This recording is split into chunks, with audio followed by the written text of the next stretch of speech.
আসসালামু আলাইকুম প্রিয় শিক্ষার্থীরা, আজকে আমি আলোচনা করব কমপ্লেক্স টু সিম্পল। কমপ্লেক্স সেন্টেন্সটি যদি ইফ যুক্ত হয় এবং সেই ইফ যুক্ত সেন্টেন্স যদি নেগেটিভ হয় তবে আমার সিম্পল করার সময় শুরুতে উইদাউট বসাতে হবে, তারপরে ভার্বের সাথে আইএনজি, তারপরে বাকি অংশ অর্থাৎ রেস্ট অফ দ্য সেন্টেন্সের বাকি অংশ বসিয়ে দিব, আর কোনো পরিবর্তন হবে না। তো দেখো এখানে একটা সেন্টেন্স লেখা আছে, if you do not read attentively you will fail in the exam. এখানে আমরা শুরুতে দেখতে পাচ্ছি ইফ আছে এবং এখানে ডু নট লেখা আছে, অর্থাৎ সেন্টেন্সটা নেগেটিভ।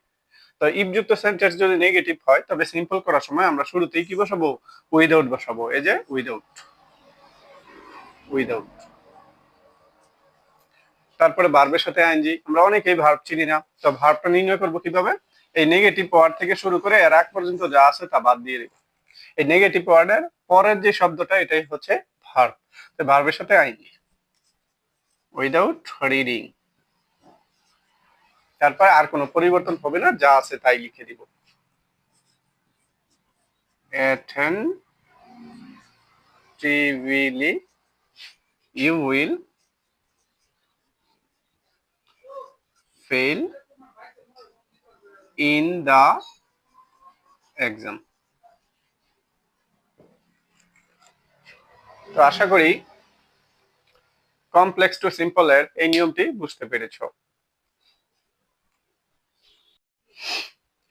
ইফ যুক্ত সেন্টেন্স যদি অ্যাফার্মেটিভ হয়, অর্থাৎ ইফ যুক্ত সেন্টেন্স যদি হাবোধক হয়, তবে সিম্পল করার সময় আমরা জাস্ট বাই বসাবো। কি বসাবো?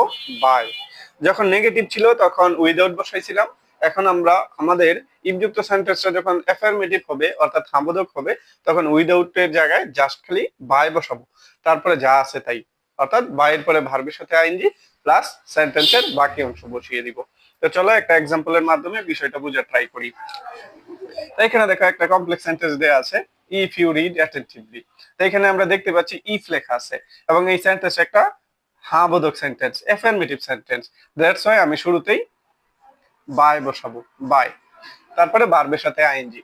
তো আমরা অনেকেই ভার্ব চিনি না, তো তখন আমরা কিভাবে ভার্বটা নির্ণয় করব? এখানে আমরা শুরুতে ইফ বাদ দিব, তারপরে যে সাবজেক্ট আছে এটা বাদ দিয়ে দিব, তারপরের যে শব্দ সাবজেক্টের পরের শব্দটাই হচ্ছে ভার্ব। তো ভার্বের সাথে আবার কি করতে হবে? আইএনজি যুক্ত করতে হবে। এখানে হবে রিডিং, তারপরে আর কোনো চেঞ্জ হবে না, যা আছে তাই লিখে দিব। attentively you will pass in the exam,